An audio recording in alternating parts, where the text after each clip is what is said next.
Hello everyone, आज मैं इस वीडियो में आपको कॉमर्स स्ट्रीम के बारे में, कॉमर्स की बेसिक्स के बारे में, स्पेशली अकाउंट्स के बारे में बताने जा रहा हूँ। सबसे पहले तो मैं उन सभी स्टूडेंट्स का कॉमर्स स्ट्रीम में वेलकम करता हूँ जिन्होंने क्लास 10th के बाद किसी भी रीजन से साइंस नहीं चूज की है और साइंस की जगह पर उन्होंने कॉमर्स को लिया है, या आर्ट साइड नहीं गए, उन्होंने कॉमर्स को चूज किया है। तो देखिए, अगर आपने इन रीजन से कॉमर्स चूज किया है कि साइंस नहीं पढ़नी थी या साइंस आपको नहीं मिली और आर्ट से आप पढ़ना नहीं चाहते थे, ह्यूमैनिटीज से आप पढ़ना नहीं चाहते थे, इसलिए आपने कॉमर्स लिया है, तो मैं कहूंगा कि ये थोड़ा सा गलत है।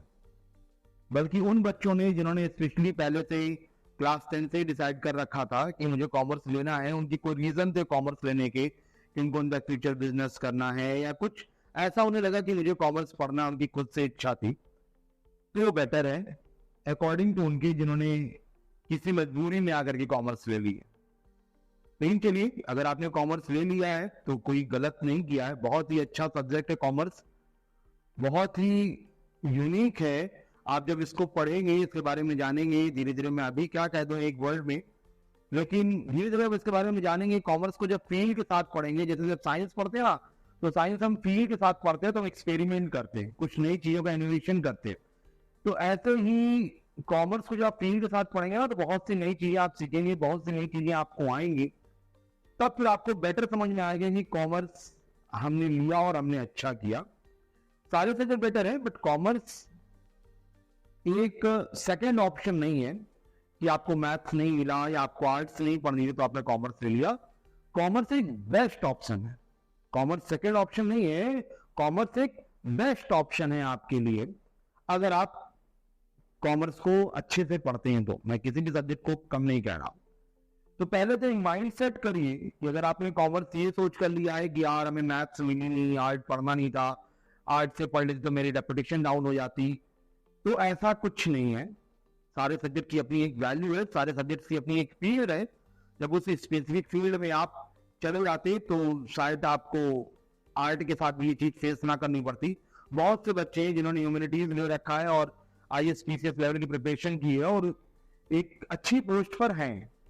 तो जब वो एक अच्छी पोस्ट पे चले गए ना, तो क्लास 12 में क्या सब्जेक्ट था ये उतना ज्यादा उनके लिए मैटर नहीं किया, और बल्कि आर्ट से उनका PCS लेवल की प्रिपरेशन और इजी हो गई।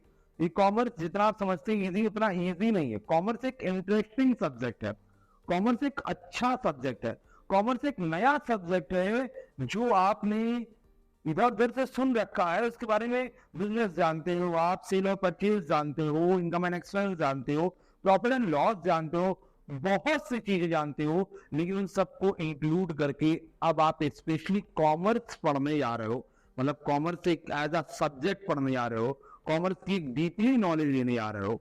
कॉमर्स एक बहुत अच्छा सब्जेक्ट है। बट मैं फिर से उन्हीं बातों को जान करके आपको बोलूंगा कि अगर आपने ये सोचा है कि मैथ साइंस से इजी है और आर्ट हमने के लिए कॉमर्स हमारे रेपुटेशन बचाने के काम आएगा, तो ये किसी सब्जेक्ट को चूज करने का रीजन नहीं हो सकता है। कॉमर्स आपने लिया है किसी भी रीजन से, लेकिन अब आप ये समझ लीजिए कॉमर्स हमने लिया है, हमें कॉमर्स अच्छे से पढ़नी है। किसी भी हालत में कॉमर्स को मैथ और साइंस से इजी मत समझिएगा। इजी इसलिए मत समझिएगा क्योंकि मैथ और साइंस आप मोस्टली बचपन से पढ़ते आ रहे हैं as a subject. Class first से थोड़ा थोड़ा थोड़ा थोड़ा अपडेट होता गया, 10th तक पहुंचे, 11th 12th में और अपडेट होता, उस अपडेट को आप एक्सेप्ट नहीं कर पाए। इस रीजन से अगर आप कॉमर्स में आए हैं और आप सोच रहे हैं कॉमर्स इजी है, तो ऐसा नहीं है। कॉमर्स आपके लिए एकदम नया सब्जेक्ट है। कॉमर्स लेने के बाद आप फिर एक नर्सरी की स्टेज में आ गए हैं, लेकिन नर्सरी की स्टेज में आप एक बड़ी बुद्धि के साथ, अच्छी कैपेसिटी के साथ हैं। जितना नर्सरी में आपको स्ट्रगल करना पड़ता उतना आपको 11th में कॉमर्स के साथ स्ट्रगल नहीं करना पड़ेगा। अगर आप चीजें माइंड सेटअप के साथ पढ़ेंगे, कॉन्सेप्टली पढ़ेंगे, चीजों को मन लगा के पढ़ेंगे और उसको समझने की कोशिश करेंगे। तो ऑल द बेस्ट। आप सभी लोगों ने कॉमर्स लिया है, मैं उम्मीद करता हूं कि मैं आपको कॉमर्स में अच्छी नॉलेज दे पाऊंगा, कॉमर्स के बारे में अच्छा बता पाऊंगा, कॉमर्स के जो सब्जेक्ट है उनको आपको अच्छे से एक्सप्लेन कर पाऊंगा और कॉमर्स में आपका एक बेस्ट और अच्छा फ्यूचर बना पाऊंगा कि आपको ये ना लगे कि हमने कॉमर्स लेके गलती की या एक्सेट्रा एक्सेट्रा। लेकिन इसके लिए आपको ही मेहनत करनी होगी। आप हमसे पढ़ रहे हो या किसी और से पढ़ रहे हो, बस जैसे भी पढ़ रहे हो मन लगा करके पढ़िए बस, ठीक। तो once again all the best for your commerce future. तो सबसे पहले हम लोग जानते हैं कि कॉमर्स में सब्जेक्ट हमारे क्या होते हैं। कॉमर्स में हमारे जो सब्जेक्ट होगा वो हिंदी इंग्लिश तो कॉमन सब्जेक्ट है। और सीबीएसई बोर्ड में हिंदी के ऑप्शंस हैं, फिजिकल हो गया, मैथ आ जाती है कई जगहों पर, और कई जगहों पर जो है आपका कंप्यूटर आ जाता है। कई सब्जेक्ट हैं जो आपको हिंदी की जगह पे ऑप्शन मिल जाते हैं। एंटरप्रेन्योरशिप एक सब्जेक्ट मिल जाता है। और लेकिन यूपी बोर्ड में ये हिंदी का ऑप्शन नहीं है, हिंदी का ऑप्शन की जगह पर नहीं है। उनको इकोनॉमिक्स में ऑप्शन मिल जाता है कि वो मैथ्स ले सकते हैं। तो मेरा कहना है कि आप क्या सब्जेक्ट चूज करते हैं ये आपके ऊपर डिपेंड करता है। कई सीबीएसई बोर्ड के बच्चे हिंदी इसलिए नहीं लेते कि उन्हें हिंदी टफ लगता है, वो फिजिकल ले लेते हैं कि चलो एक सब्जेक्ट हमें कम पढ़ना पड़ेगा। कई ऐसे नहीं है जिससे आप मैथ्स या कंप्यूटर ले लेते हैं कि कंप्यूटर की एक अच्छी नॉलेज होगी, मैथ बेटर होगा तो आगे सीए वगैरह के प्रिपरेशन करने के लिए इन सब चीजों में काम आएगा। ठीक है, तो ठीक है, जिसने जो भी सब्जेक्ट लिया है, अब तो आप लोग सब्जेक्ट ले ही चुके होंगे। जो भी जिनके सब्जेक्ट हैं सब अच्छे हैं, उनको आपने कुछ सोच कर लिया, जो सोच कर लिया उसको सही साबित करिए। देखिए, आप वो नहीं कर सकते जो दुनिया आपसे चाहती है, आप वो करिए जो आप खुद से चाहते हैं, बस उसको साबित करिए। सही और गलत में बस केवल इतना सा फर्क है कि आपने जब कुछ अलग करना चाहा और आप उस अलग को सही तरीके से दुनिया के सामने प्रूफ कर लेंगे ना, तो वो चीज सही है। और अगर आपने कुछ अलग करना चाहा और जो सोच करके आपने करना चाहा वो चीज आप प्रूफ नहीं कर पाए, उसको प्रूफ करने में आप फेल हो गए, कहीं पीछे हट गए या किसी भी रीजन से आप उसको प्रूफ नहीं कर पाए, तो बस दुनिया उसमें आपकी नाकामी और गलती दिखाएगी। तो आपने जो भी सब्जेक्ट लिया है, मैंने बोला स्ट्रीम एज अ कॉमर्स लिया है, हिंदी की जगह अगर कोई और सब्जेक्ट आपने लिया है, तो जो भी किया है अपनी मर्जी से किया है, अपना माइंड यूज करके किया है, बस उसको आपको सही साबित करना है। सही कैसे साबित करेंगे? जो सोच कर आपने लिया उसे बेटर करना है, बहुत अच्छा करना है। ठीक है, तो कॉमर्स में आपके ओवरऑल 5 सब्जेक्ट होते हैं। हिंदी इंग्लिश एक कॉमन सब्जेक्ट हो गया, अकाउंटेंसी आपका एक नया सब्जेक्ट आ जाता है। ठीक है, बिजनेस स्टडीज हो जाता है और इकोनॉमिक्स हो जाता है, जिनके बारे में आपने अभी तक पढ़ा नहीं है, क्योंकि क्लास 10 तक केवल यूपी बोर्ड या कुछ और ऐसे स्टेट बोर्ड होते हैं जिसमें ऑप्शनल के बेस पर हम लोग कॉमर्स ले सकते हैं, लेकिन सीबीएसई में ऐसा कोई ऑप्शन नहीं होता कि आप 9 तक में कॉमर्स ले। तो कॉमर्स में जो आपके जो मेन सब्जेक्ट आ रहे हैं, कॉमर्स के जो मेन सब्जेक्ट हैं, वो ये 3 मेन सब्जेक्ट है, अकाउंटेंसी, बिजनेस स्टडीज और इकोनॉमिक्स, जिसमें मैं आपको अकाउंटेंसी पढ़ाऊंगा अपने इस यूट्यूब चैनल पर, और अपने जो और भी डिजिटल प्लेटफॉर्म है वहां पर मैं आपको अकाउंटेंसी पढ़ाऊंगा। मेरा अकाउंटेंसी पढ़ाने का जो कॉन्सेप्ट होगा वो स्टेप बाय स्टेप होगा, इजी होगा आपके लिए। आपको मैं अकाउंटेंसी इस तरीके से पढ़ाऊंगा कि वो आपको इजी लगे, वो आपको टफ ना लगे, वो आपको बोरिंग ना लगे, वो आपको इंटरेस्टिंग लगे। लेकिन कोई भी चीज इंटरेस्टिंग तब लगती है जब उसमें थोड़ा सा मनावा अपनी तरफ से लगाते हैं। अगर कोई ऐसा पर्सन जिसको मूवी अच्छी ही नहीं लगती और उससे आप इस ईयर की बेस्ट मूवी दिखा दिए, बेस्ट एक्शन मूवी दिखा दिए, बेस्ट रोमांटिक मूवी दिखा दिए, या कोई भी बेस्ट मूवी दिखा दिए, जिसको मूवी पसंद ही नहीं है, मन से ये उसका पसंद ही नहीं है, तो अगर आपसे मूवी दिखा देंगे ना तो वो एटलीस्ट कहेगा भाई बकवास थी। तो ऐसे ही अकाउंटेंसी जब तक आप अपने लिए इंटरेस्टिंग नहीं बनाएंगे, आप खुद से उसमें इंटरेस्ट नहीं लेंगे, तो मैं चाहे जितना इजी पढ़ा दूं आपको अच्छा नहीं आएगा, उसमें आपको मजा नहीं आएगी, उससे आप कुछ अच्छा सीख नहीं पाओगे। तो थोड़ा इंटरेस्ट खुद के अंदर क्रिएट करिए, किसी भी काम को करने के लिए खुद की एक इच्छा होना चाहिए। ठीक, तो पहले तो मैंने बताया कि आपके 5 सब्जेक्ट होंगे, फिर मैंने आपको बताया कि ये कॉमर्स के जो मेन 3 सब्जेक्ट हैं, अकाउंटेंसी, बिजनेस स्टडीज और इकोनॉमिक्स। अकाउंटेंसी में आप लोगों ने जैसा उसके नाम से ही कि सब लोग अकाउंट्स वगैरह बनाते हैं, एक वन मैन बिजनेस का, पार्टनरशिप बिजनेस का, कंपनी बिजनेस का, किसी बिजनेस का प्रॉफिट एंड लॉस पता करते हैं, किसी बिजनेस की फाइनेंशियल कंडीशन पता करते हैं, ये सारी चीजें हम लोग अकाउंटेंसी में पढ़ते हैं।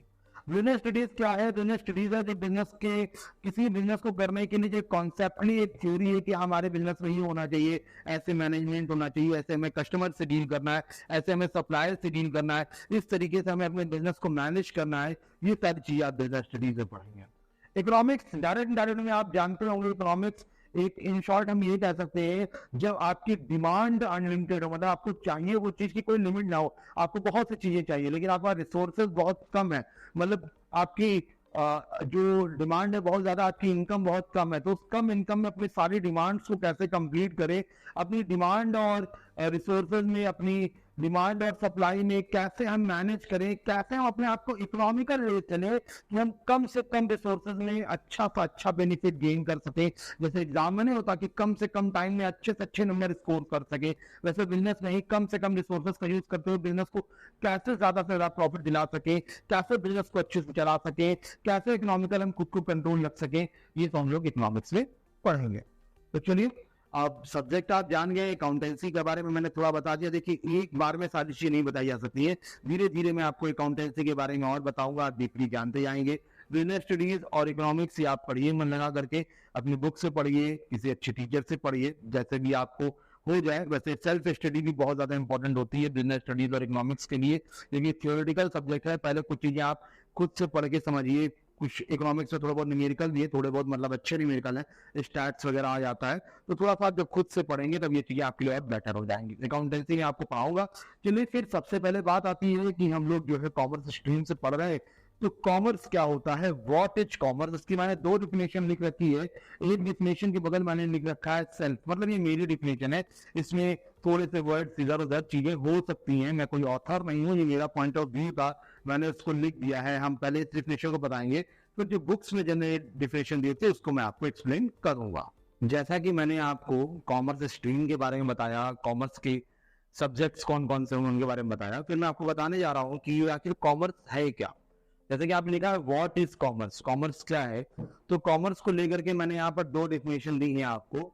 एक जो मेरी सेल्फ डेफिनेशन है, जो मैंने बनाई है, इसमें वर्ड्स वगैरह कुछ इधर उधर थोड़े बहुत हो सकते हैं, चीजें हो सकती हैं, और ये बुक की है, जो मतलब एक बुक में किसी ऑथर ने लिखी हुई है, ठीक है। तो यहाँ पर ये पहली डेफिनेशन है, इसमें मैंने बताया आपको कि all the business and economical activities which was start from production and and on consumption, मतलब जो भी बिजनेस और इकोनॉमिकल एक्टिविटीज है जो प्रोडक्शन से स्टार्ट हो रही है और कंजम्पशन पे खत्म हो रही है, उसी को हम लोग कॉमर्स कहते हैं। All the business and economical activities which was start from production and and on consumption, it's called commerce. तो पहले कुछ वर्ड्स की मीनिंग जानते हैं। प्रोडक्शन का मतलब होता है किसी भी चीज को प्रोड्यूस करना। कंजम्पशन का मतलब होता है जिस चीज के लिए वो चीज बनाई गई है उसका यूज कर लेना। जैसे रोटी बनाई गई है खाने के लिए, तो जो रोटी बनाई जा रही है वो प्रोडक्शन है, और जो खाई जा रही है वो उसका कंजम्पशन है। कपड़े बनाए गए हैं पहनने के लिए, तो जो कपड़ा बनाया जा रहा है ये प्रोडक्शन है, तो इसको पहन लेंगे रेगुलर तो इसका क्या हो जाएगा, कंजम्पशन। ठीक, तो कोई भी चीज का प्रोडक्शन जिस चीज के लिए बनाया गया है, जब वो काम उस पर हो गया है तो उसको हम लोग कहते हैं कंजम्पशन। फिर बात आती है business and economical activity. Business और इकोनॉमिकल एक्टिविटीज से सेंस यहाँ पर ये है कि वो एक्टिविटी जो पैसे कमाने के लिए की गई है, जिसका मोटिव हमारा मनी अर्न करना है। तब इसको पूरा एक सेंटेंस समझते हैं। यहाँ पर कॉमर्स को डिफाइन किया गया है कि वो बिजनेस और इकोनॉमिकल एक्टिविटीज जो प्रोडक्शन से स्टार्ट होती है और कंजम्पशन पे खत्म होती है, उसको हम लोग कॉमर्स कहते हैं। मैं यहाँ पर आपको एक एग्जाम्पल के थ्रू समझाना चाहता हूँ। हम सभी लोग रोटी खाते हैं, रोटी किससे बनती है, आटे से। आटा किससे बनता है, गेहूं से, वीट से। वीट का प्रोडक्शन कौन करता है, फार्मर। फार्मर ने वीट का प्रोडक्शन किया, प्रोडक्शन कंप्लीट हो गया इस वीट का। इसने इस प्रोडक्शन को ट्रक या ट्रॉली पर लोड किया, इसको मिल भेजा, जहां पर ये वेट उसका फ्लोर में आटे में कन्वर्ट होगा। फिर वहां से फिर ये ट्रक या ट्रॉली पर लोड किया जाएगा, ये मार्केट में जाएगा। मार्केट में पहले होलसेलर के पास जाएगा। होलसेलर मतलब जो बड़े बिजनेसमैन है, जो बल्क में सामान खरीदते हैं, आपने सुना होगा पहले। फिर रिटेलर, वो जो छोटे छोटे बिजनेसमैन होते हैं, जो आपके घर के आसपास छोटी छोटी दुकानें होती है जहां से आप सामान खरीदते हो। जहां से रिटेलर छोटी छोटी दुकानदार सामान खरीदते हैं उसे होलसेलर कहते हैं। ये बल्क में सामान लेते हैं डायरेक्ट बड़ी कंपनियों से। और रिटेलर जो कंज्यूमर तक सामान पहुंचाता है उसे रिटेलर कहते हैं। तो प्रोडक्शन से लेके कंजम्पशन तक, यहाँ जो हमने रोटी खाई है ना, रोटी डायरेक्ट नहीं खा गई, रोटी बनाए आटा से, आटा बनाए गेहूं से। मतलब गेहूं का प्रोडक्शन जब स्टार्ट हुआ, बस वहीं से चीजें स्टार्ट हो गई। रोटी ना बनती अगर आटा ना होता, और आटा ना बनता अगर गेहूं ना होता। तो सबसे मेन इंपॉर्टेंट जो एलिमेंट्स है वो इसमें व्हीट है, वो गेहूं है। हाँ, कुछ लोग का कहना है इसमें ये हो सकता है कि मैं किसी और चीज की रोटी बना के खाऊंगा, तो भाई खा लो, आपकी मर्जी। यहाँ पर मैं एक एग्जाम्पल के थ्रू समझा रहा हूँ कि फार्मर ने व्हीट का प्रोडक्शन किया, इसको ट्रक या ट्रॉली पर लोड किया, जहां से ये मिल पे गया, मिल में ये फिर ट्रक या ट्रॉली पर लोड हुआ, फिर मार्केट आया, फिर होलसेलर के पास आया, फिर रिटेलर के पास आया, फिर कंज्यूमर के पास। प्रोडक्शन स्टार्ट हुआ फार्मर से। फार्मर ने वेट का प्रोडक्शन क्यों किया, पैसे कमाने के लिए। हालांकि किसान जो प्रोडक्शन करता है, जो भी फसल उगाता है, उसमें खुद खाने के लिए भी उगाता है, लेकिन खाता मुश्किल से वो 5 to 10% है, बाकी 19 to 95% वो सेल करने के लिए प्रोडक्शन किया है। तो फार्मर ने व्हीट का प्रोडक्शन किया पैसे कमाने के लिए, ट्रक वाले ने लोड किया पैसे कमाने के लिए, मिल वाले ने आटे में कन्वर्ट किया पैसे कमाने के लिए, फिर ट्रक पर लोड हुआ पैसे कमाने के लिए, फिर मार्केट में आया पैसे कमाने के लिए, होलसेलर ने खरीदा पैसे कमाने के लिए, उसने रिटेलर को बेचा पैसे कमाए, रिटेलर ने खरीदा होलसेलर से कंज्यूमर को बेचकर पैसे कमाने के लिए। तो यहाँ पर ये सभी लोग जो है बिजनेस और इकोनॉमिक एक्टिविटीज कर रहे हैं। ये एक्टिविटीज कहाँ से स्टार्ट हुई? प्रोडक्शन से। कहाँ खत्म हो जाएगी? कंजंक्शन पर। तो प्रोडक्शन से लेके कंजंक्शन तक जो बिजनेस एक्टिविटीज हो रही है, इकोनॉमिकल एक्टिविटीज हो रही है, पैसे कमाने की एक्टिविटीज हो रही है, उसी को हम कॉमर्स कहते हैं। देखिए कॉमर्स की डेफिनेशन हर जगह पर अलग अलग है। अगर आप इस कॉमर्स की डेफिनेशन को आप देखेंगे ना तो जगह जगह बुक पर जगह जगह तरीके से अलग अलग तरीके से इसको डिफाइन किया गया है। कहीं कहीं बहुत सी ज्यादा चीजें ऐड कर ली गई, आते आते पेज की डेफिनेशन हो गई है, तो वो समझाया जाएगा आपको, आप बुक में पढ़ोगे। इन द फ्यूचर नेवी मैं किसी वीडियो में समझाऊं, अभी शॉर्ट मैंने समझा दिया। दूसरा, बुक की लैंग्वेज में अगर देखें तो क्या लिखा है? लिखा था एक्सचेंज ऑफ गुड्स और सर्विसेज अमंग टू और मोर पार्टीज इट्स कॉल्ड कॉमर्स। मतलब हम किसी गुड्स को एक्सचेंज कर रहे हैं दो लोगों के बीच, कोई सर्विस प्रोवाइड कर रहे हैं दो लोगों को। अब यहाँ दो लोगों का मतलब क्या है? बिजनेस में दो लोग होंगे, एक बेचने वाला होगा और एक खरीदने वाला होगा। हम सामान अगर बेच रहे हैं तो हम सामान देंगे, उससे पैसे लेंगे। हम सामान अगर खरीद रहे हैं तो हम पैसे देंगे, सेकंड पर्सन को सामान लेंगे। तो जहां गुड्स का एक्सचेंज हो रहा हो, सर्विस दी जा रही हो, उसमें पूरा 200 लोग, दो ज्यादा लोग होंगे, इसी एक्टिविटीज को क्या कहा गया है? कॉमर्स। फिर कॉमर्स का दूसरा पार्ट आता है, कॉमर्स का एक पार्ट है बिजनेस, कॉमर्स का ही पार्ट है। अब इसको लेकर के बहुत ही ऑथर्स में बहुत जगह बड़ी कंफ्यूजन है कि कॉमर्स बड़ा है या बिजनेस बड़ा है, बिजनेस बड़ा है या कॉमर्स बड़ा है, कॉमर्स बिजनेस में आता है या बिजनेस कॉमर्स में आता है। तो ये देखिए अलग अलग ऑथर ने अपने हिसाब से उसको एक्सप्लेन किया है, तो आपको उसमें कंफ्यूज नहीं होना, आप अपना पॉइंट ऑफ व्यू लेके चल सकते हैं और ये मान सकते हैं कि आप बिजनेस कॉमर्स का एक पार्ट है। तो बिजनेस क्या है? मैंने पहले अपनी डेफिनेशन बता देता हूं। The process of sale and purchase with the motive of earn profit as well as satisfied the need of consumer, it's called business। मतलब बिजनेस क्या है? जहां पर सामान को बेचा और खरीदा जाए। मतलब एक आदमी बेचे, दूसरा आदमी खरीदे। बेचने वाले का जो मेन मोटिव हो प्रॉफिट अर्न करना हो, लेकिन साथ ही साथ उसको कस्टमर को सेटिस्फाइड भी करना है। जैसे कोई पर्सन एक प्रोडक्ट बना ले प्रॉफिट अर्न करने के लिए, ज्यादा प्रॉफिट अर्न करने के लिए, लेकिन उसका कस्टमर उस सामान को परचेज ही नहीं कर रहा है, खरीद ही नहीं रहा है। एक बार खरीद लिया, दोबारा उससे नहीं खरीदा क्योंकि वो उस सामान से सेटिस्फाइड नहीं है। जैसे एक दुकानदार ने एक पैकेट पार्ले जी का बिस्किट रखा है, मतलब कई पैकेट पार्ले जी के रखे हैं और दूसरे अदर ब्रांड के रखे हैं। पार्ले जी के पैकेट पे उसको एक पैकेट बेचने में 50 पैसे का प्रॉफिट हो रहा है, दूसरे ब्रांड का बेचने पे 1 रुपए 50 पैसे का प्रॉफिट हो रहा है। लेकिन पार्ले जी का बिस्किट कस्टमर को ज्यादा समझ में आ रहा है, वो ज्यादा खरीद रहे हैं, प्रॉफिट हो रहा है, प्लस कस्टमर सेटिस्फाइड हो रहे हैं, वो बार बार पार्ले जी खरीद के लेके जाएगा। लेकिन जो दूसरा सामान, दूसरे पैकेट में बिस्किट है, जिससे 150 का प्रॉफिट उनको जरूर हो रहा है, लेकिन कस्टमर एक बार खरीदने के बाद वो सामान नहीं खरीद रहा है। तो बिजनेस में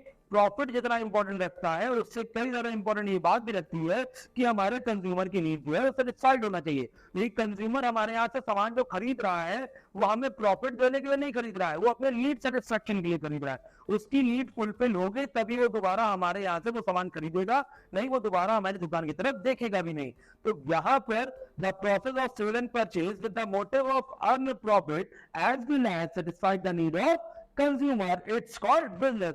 मतलब जहाँ पे सामान बेचा गया हो, खरीदा गया हो, मेन मोटिव प्रॉफिट अर्न करना हो, लेकिन वहां पे कंज्यूमर की नीड भी सेटिस्फाइड होना चाहिए, ऐसा मैंने अपनी डिफिनेशन में कहा है। अब बुक की डिफिनेशन आती है, वहां पे लिखा हुआ है the activity of buying and selling of goods, manufacturing of goods and providing services in order to make profit. मतलब हम किसी सामान को बेचे खरीदे, हम किसी सामान का प्रोडक्शन करें, हम कोई सर्विस प्रोवाइड करें जिसका मोटिव प्रॉफिट अर्न करना हो, इसको भी बिजनेस कहते हैं। तो वही बात है। हाँ, मेरे में केवल सेल एंड परचेज था, इन्होंने उसमें प्रोडक्शन करना भी है और सर्विस प्रोवाइड करना भी इन्होंने इंक्लूड कर रखा है। हमारे में कस्टमर सेटिस्फेक्शन को भी ऐड किया था। यहाँ पे में प्रॉफिट की बात है, मतलब प्रॉफिट कमाने के लिए अगर हम कोई गुड्स खरीद रहे हैं, बेच रहे हैं, किसी का मैन्युफैक्चर कर रहे हैं या किसी को कोई सर्विस प्रोवाइड कर रहे हैं प्रॉफिट अर्न करने के मोटिव से, तो उसको बिजनेस कहते हैं। तो उम्मीद करता हूं कि आपको मैंने इस वीडियो में पहला तो कॉमर्स स्ट्रीम के बारे में थोड़ा बताया, बहुत ही शॉर्ट है बताया, तो आपको बताया कि हाँ कॉमर्स स्ट्रीम आपने ली है तो मन लगा के पढ़िए। दूसरा कॉमर्स से मैंने आपको सब्जेक्ट बताया कि आपके सब्जेक्ट कौन कौन से होंगे, मैंने कॉमर्स का एक बेसिक कॉन्सेप्ट आपको दिया, कॉमर्स और बिजनेस की डेफिनेशन बताई है। नेक्स्ट वीडियो में मैं आपको मेन जो मैं सब्जेक्ट पढ़ाने वाला हूँ अकाउंटेंसी, उसका इंट्रोडक्शन लूंगा, उसके जो कुछ क्वेश्चंस हैं बेसिक्स उनको स्टार्ट करूंगा। मैं उम्मीद करता हूँ कि आपको इसमें मेरी कही गई बातें समझ में आई होंगी और आप इस वीडियो को लाइक करेंगे, ठीक है, और अपना प्यार देंगे, अपना सपोर्ट देंगे, ताकि नेक्स्ट वीडियो में मैं और मेहनत कर सकूं। देखिए बेटा, मैं अपने तरफ से पूरी कोशिश करूंगा कि आपकी हेल्प करूं, आपका भी सपोर्ट मुझे चाहिए। डिजिटल प्लेटफॉर्म पे जो कोई भी टीचर आता है ना, तो एक थोड़ा सा डिजिटल सपोर्ट चाहता है। वैसे आप जब इस वीडियो को देख रहे हैं, अगर आपने मेरे चैनल को सब्सक्राइब नहीं किया है तो प्लीज सब्सक्राइब कर लीजिए, वीडियो को लाइक कर लीजिए, कमेंट करिए, कमेंट में अपने सिटी का नाम जरूर मेंशन करिएगा, ताकि मुझे पता लगे कि किस शहर के बच्चे हमारी वीडियो ज्यादा देख रहे हैं। इन द फ्यूचर अगर मैं कोई स्पेशल वीडियो लाता हूं तो उन शहर के बच्चों को ज्यादा फोकस करूंगा या चीजें करूंगा, या मुझे एक मॉरल सपोर्ट मिले ना कि कहाँ पर मेरी वीडियो ज्यादा देखी जा रही है, कहाँ के बच्चे मुझे ज्यादा पसंद कर रहे हैं। तो इसी उम्मीद के साथ कि आप हमारा पूरा सपोर्ट करेंगे, हमारे वीडियो को लाइक करेंगे, अपने फ्रेंड्स में शेयर करेंगे, जो कॉमर्स पढ़ रहे हैं उनको बताएंगे कि हाँ सर, एक सर ने मुझे कॉमर्स के बारे में बताया, मुझे समझ में आया, तुम भी ये वीडियो देखो और इनको फॉलो करो, ठीक है। तो इन सब तरीके से आप मेरा सपोर्ट करेंगे। नेक्स्ट वीडियो में मैं आपसे मिलता हूँ अकाउंटेंसी के कॉन्सेप्ट के साथ, अकाउंटेंसी के रूल एंड रेगुलेशंस के साथ, कुछ एक बेसिक स्टार्टिंग के साथ। तब तक के लिए नमस्कार, नमस्ते, अपना ध्यान रखिएगा और कंटिन्यू पढ़ाई करिए, मन लगा के पढ़ाई करिए, मोटिवेट होकर के पढ़ाई करिए, कॉमर्स में अपना इंटरेस्ट क्रिएट कीजिए, खुद से इंटरेस्ट लाइए। बाकी मैं पढ़ाई में पूरा सपोर्ट करूंगा। Thank you everyone.